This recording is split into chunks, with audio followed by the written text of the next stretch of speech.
হালিমা বেগম। আমি আইছি বঙ্গবন্ধুর বাড়ি, এটা ফুল দেওয়ার জন্য বঙ্গবন্ধুর বাড়িতে 15 আগস্ট আজকে বঙ্গবন্ধুর বাড়ি এখানে খুন হয়েছে।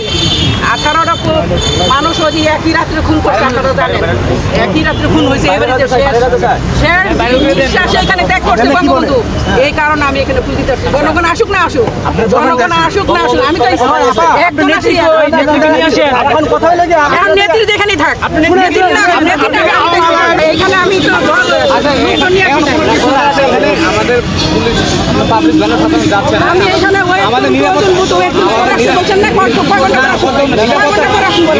জন্য আমাদের এখানে আপাতত বন্ধ থাকেন।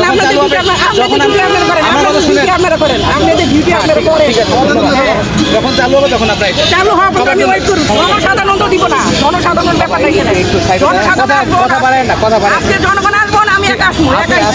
আমি বঙ্গবন্ধুকে শ্রদ্ধা দিতে এসেছি ভাই।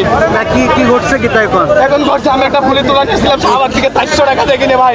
আমার বহুত কষ্টের টাকা, আমি সারাদিন সংসার চলে না, আপনি 400 টাকা ভাই এই টাকা কিনে আমি শুধু বঙ্গবন্ধুকে ভালোবাসি তার কারণে। তাছাড়া রাজনীতির সাথে কোনো সম্পৃক্ত নাই ভাই। আমি বহুত কষ্টের টাকা দিয়ে ফুল কিনে নিয়েছি।